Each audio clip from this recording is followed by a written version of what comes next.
only been here 2 minutes and just found this little fella, but not enough meat on him for lunch. How cool is that, people? See if he'll stay still for you. I don't think he will. Wow, there he is. Just missed a mouse as well. Wow, hi YouTube.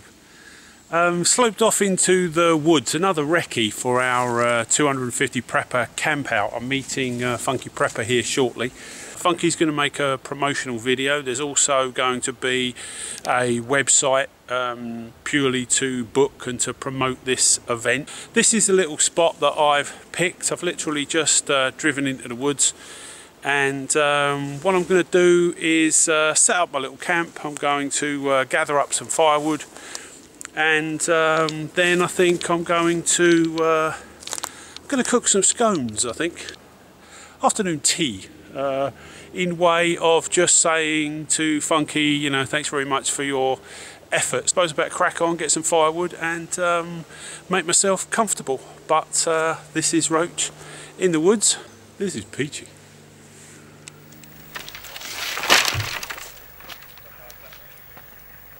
Collected that little lot, probably less than 5 minutes, so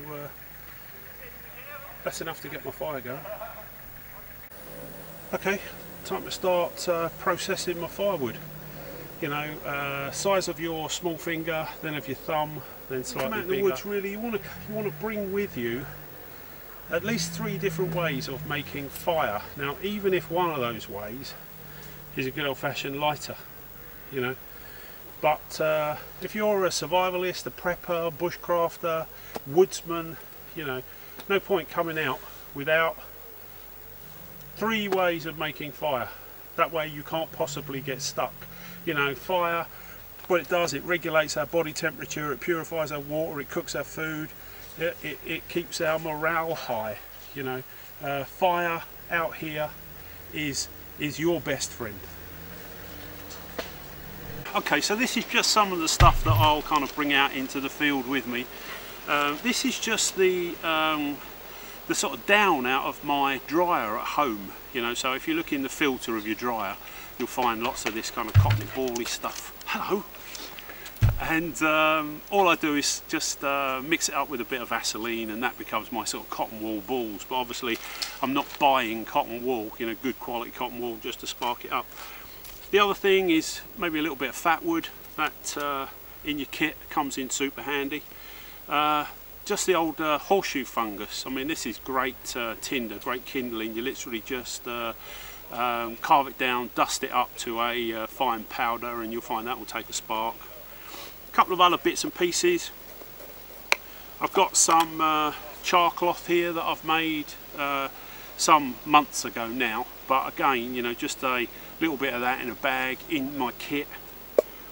And then I've got these sort of light my fire. You know, basically these are like a matchbox. You literally just slide them open and light it, put your kindling, your feather sticks on top until you've got the fire going, and then you just shut the box and take this away. So it's a funky little fire lighter, and they come in a couple of different sizes. But really, that's my sort of 3 different methods of lighting fire in the woods. You know, if, like I say, if you're into a bit of survival, bushcraft, preparedness, it's imperative that you have 3 ways of making fire to hand. You know, natural tinders are great. It shows your depth of knowledge, but you don't own that skill until such time as you can light a fire with natural tinder in every season of the year. So today it's nice and dry, you know, and we've had maybe 2 or 3 weeks of really good weather, so pretty much everything to hand is bone dry. No problems at all lighting a fire today, but imagine maybe we've got a foot of snow, or it's been raining for 3 or 4 days, or maybe a week. All these sort of things have happened to me in the past.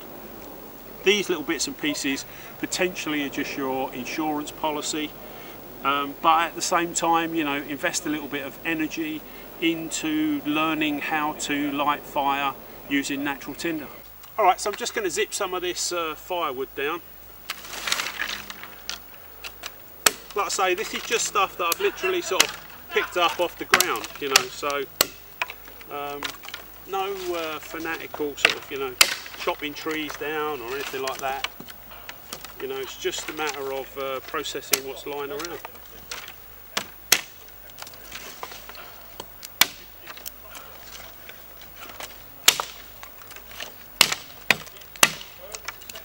I'm just zipping it down into about foot-long lengths, and that'll do nicely just to get my fire going. Differing thicknesses, so start off with, you know, as thick as your little finger, and then get it up slightly slightly thicker, you know, finger size, thumb size, and then you'll start getting pieces of wood, you know, maybe as thick as your wrist, and then you're pretty much set to get your fire, you know, a proper fire that you could cook on. I'm looking to do some baking, so I really want to get some rounds on, you know, about as thick as my wrist sort of thing.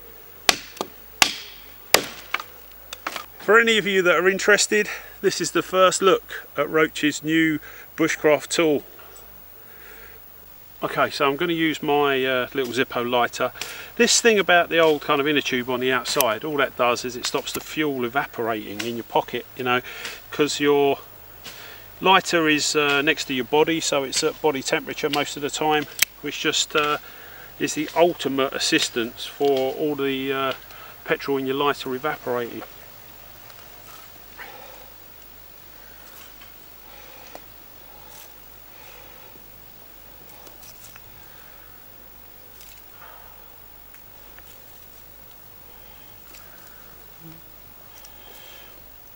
I've set my little fire up right next to this log as a bit of a windbreak.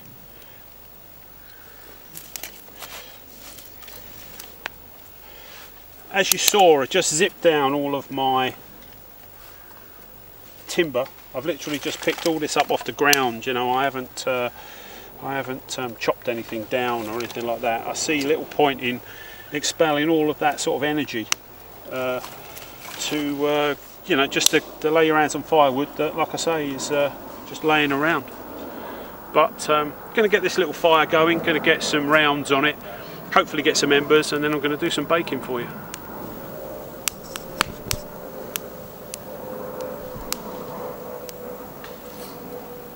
Won't be long, just let the embers die down and get these scones on.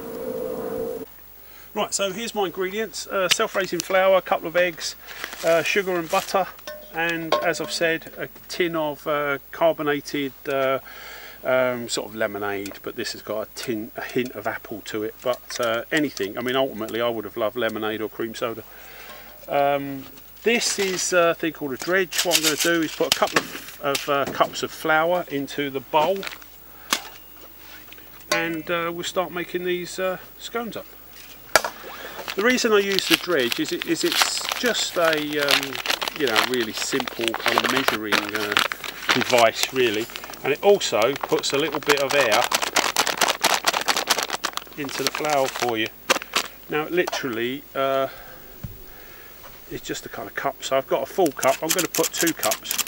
All the dredge does is it puts a bit of air into the flour and just makes your scones a little bit lighter.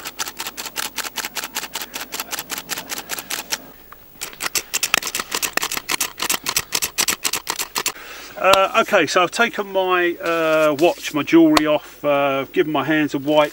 What I've got here is I've got about half a cup of normal sugar and a good dollop of butter. Don't forget to save some flour just to dust your oven, your filled oven, because that will stop your scones sticking to the oven and subsequently burning. You know, so all I'm doing here is I've just tipped in the butter and the sugar, and I'm going to kind of have a little bit of a mix up, just getting it all off of the plastic really.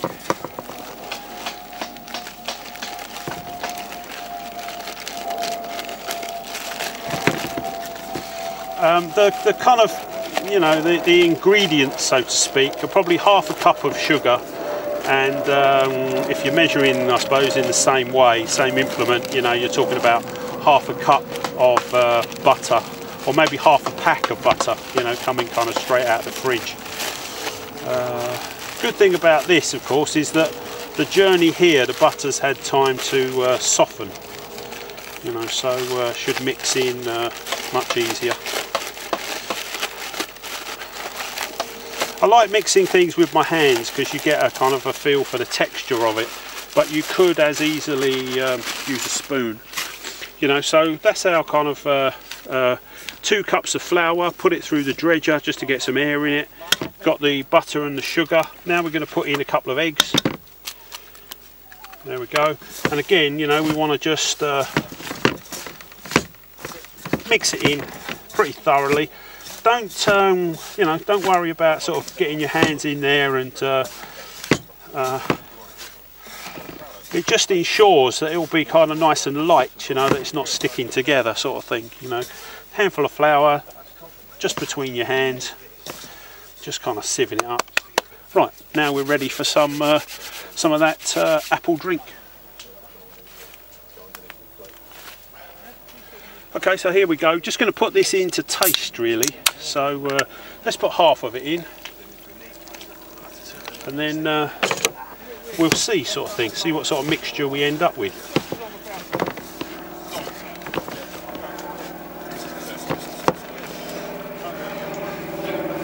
That looks like we're getting there.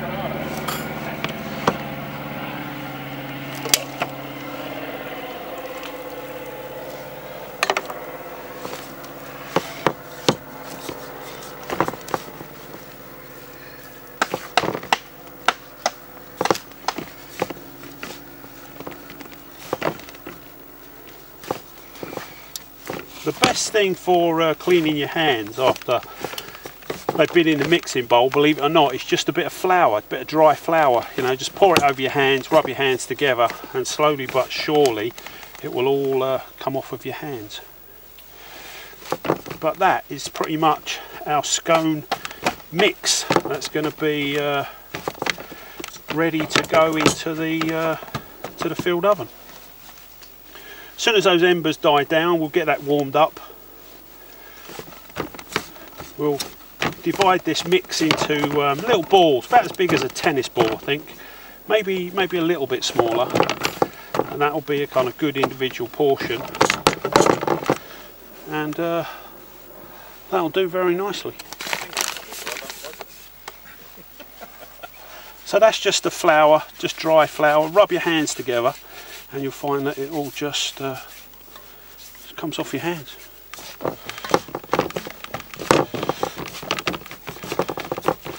So that's our kind of scone bread mix. I'm going to work it a little bit more. When I'm ready to divide it up into little balls, I'll bring you back. So that mix is kind of getting there now. That's really what we're looking for. I'll play with it for maybe another 5 minutes or so, but I think that's pretty much us. So here's our field oven. What I'm going to do is just put a bit of flour in the bottom. It'll just stop the scones sticking to the oven. Just a little bit. In truth, that's probably a bit too much, but that'll do us just right. Okay, so I'll bring the mix back. What I'm going to do is just sort of break it off into, you know, maybe tennis ball size balls. You know, in truth, I think they should probably be maybe just a wint smaller than that, but see how we go. We're probably looking to have about 4 or 5 probably out of this particular kind of mix. So start around the outside. Again, just sort of roll them up in your hands. Obviously, hygiene in the field is imperative. You know, if you get sick, you stay sick. So try and have an eye on camp hygiene. You know, wash your hands before you start cooking. Don't be frightened to sort of stop in the middle, and you know, have a little break, get away, wash your hands, and come back to it. I can already smell the apple in the carbonated kind of water, you know, so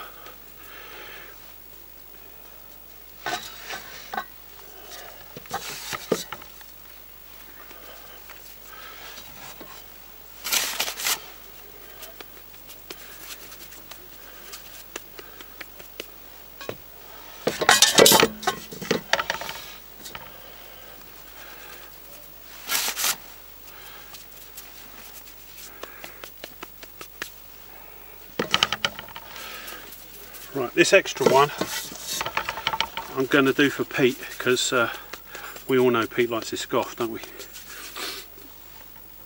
Squeeze Pete's one on the edge there.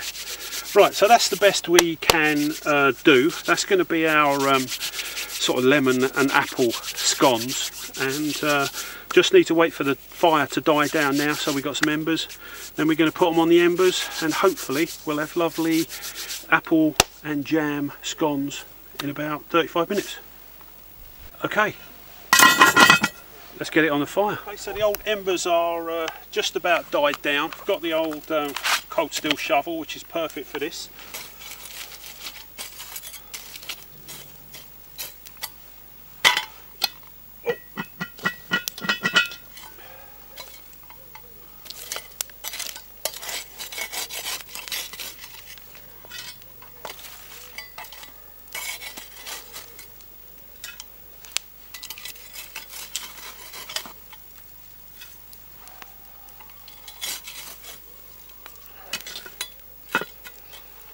Okay, I'm hoping about 20 minutes, going to be keeping an eye on it, but that should be our lovely scones all ready to rock and roll. Like I say, one of these boys better make a nice cup of tea.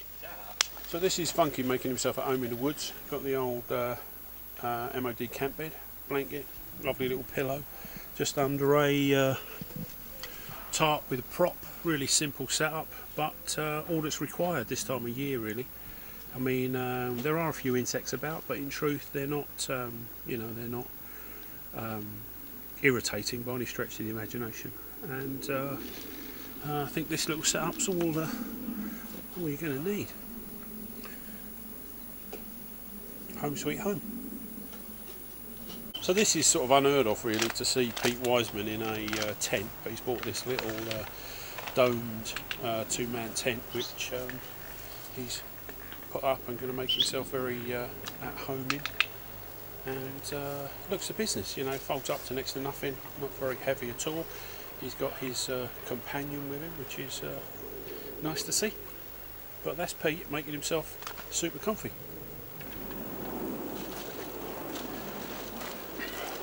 Okay. Is there enough flame in that fire to boil the kettle? Yes, mate.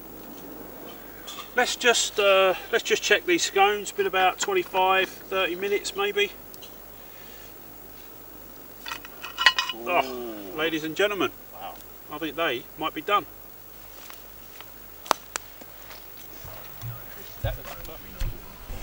Okay, so it's just kind of cooling off. Just going to zip one out. Let's have a look and see. Yeah. Like I say, there was one side really that just caught on the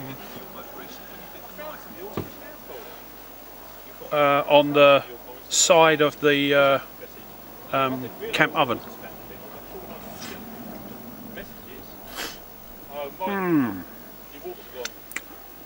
I think that'll do. Okay, so there's our lovely scone, strawberry jam. Organic, straight from the farm shop. Lovely. Look at those real size strawberries on there. Of course, this is the low fat, sugar free. Go with Funky's diet. But I think that, cooked in the field, is going to be just what the doctor ordered. So this is scones cooked in the field. I don't think it's too bad, if I say so myself.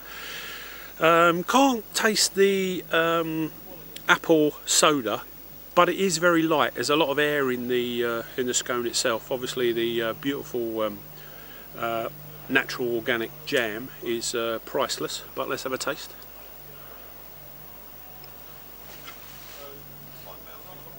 I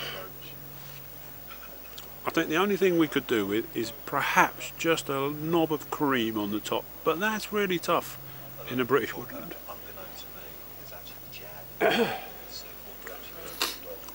I've got to deliver this one to Mind Wiseman.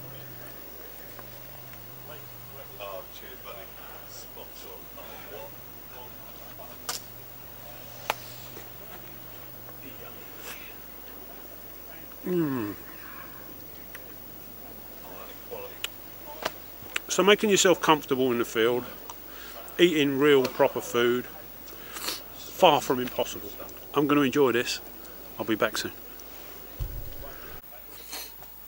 Okay, so just stood my metal water bottle in the edge of the embers there, but as you can see, not going to be long before that's boiling and ready for a brew. So another little trick, you know, when you're cooking, you know, whatever you are up to, you get yourself a metal bottle and just stand it in the edge of the flames, edge of the embers.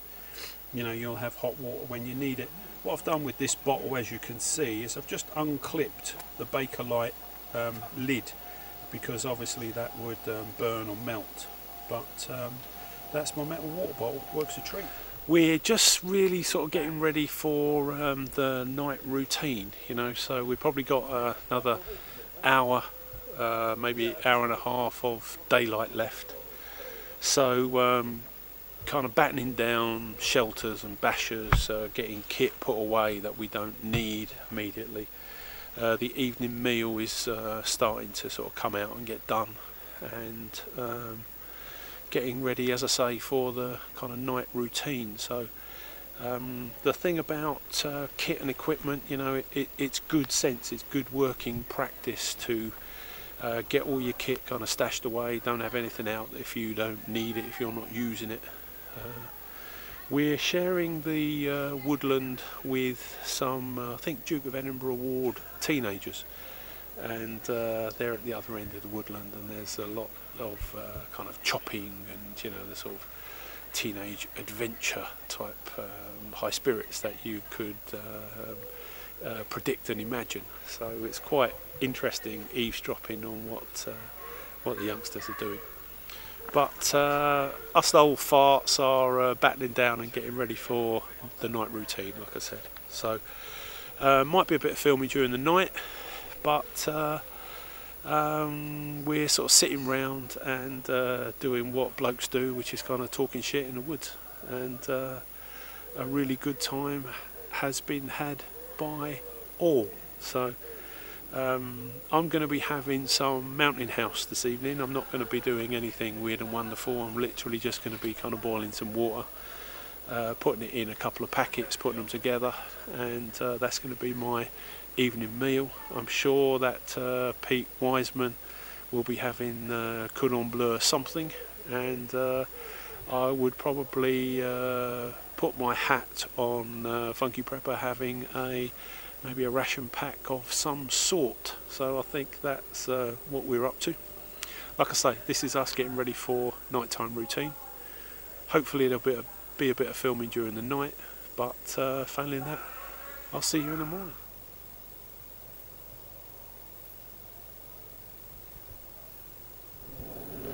I remember walking down this part of the woodland last year, and there was a really active beehive, and the thing that tells you that it's there is, first thing is the sound, and then you find yourself looking for it, you know.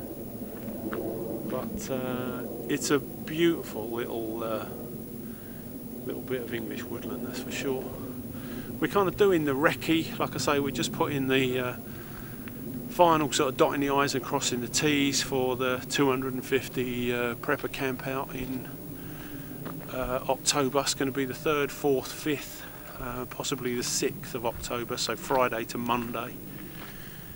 And the farmer being very supportive. It is going to generate quite a lot of business for them, but to have you know, 200 people turn up is no easy task. You know, they've all got to be catered for, they've all got to be fed, they all need ablutions, so there's quite a lot of planning that has to go into it. But yeah, really looking forward to it. I'm going to finish this little kind of walk around the perimeter, then I'll be heading back to camp. I'll be getting some food on. We've got our firewood together, so we're all ready for the night. So last thing you want to be doing is sort of running out of firewood halfway through the night and have to be running around looking for more, sort of thing. So Funky and Pete Wiseman have been on the kind of wood patrol, and they've got all the firewood sorted out. I lit the fire and processed all the firewood as you saw in the first place, so I got it going, and they've taken over the management of it. But the one thing you really don't want to do once you go into your nighttime routine is have your fire go out too soon, because obviously then it starts to get a little bit chilly. Nothing you know, ups your morale than sitting around a fire with like-minded people and good friends, you know, so that's going to be you know, good fun for sure. That'll get us through the night.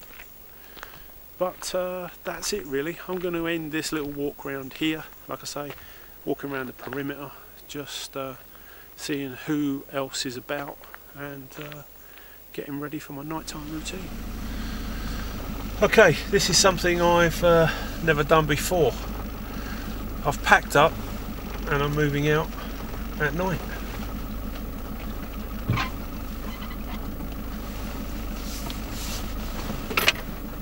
I think it should probably be pretty straightforward, but let's see how we go.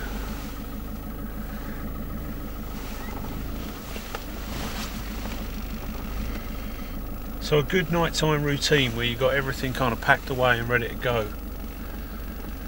You know, all I've done is just pack my Bergen, put it in the back of the truck, and I'm hoping to very gently tiptoe out of this woodland in the dark, nice and quietly.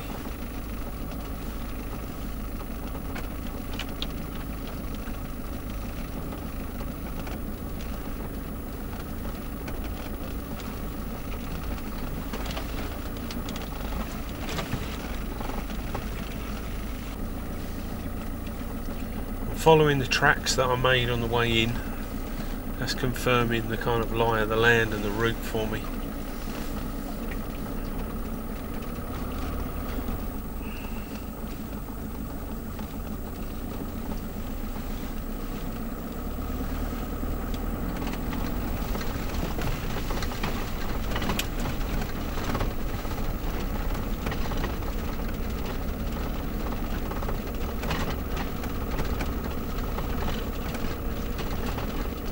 Plenty of small game about, nothing but rabbits.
Well, as always YouTube, Any comments?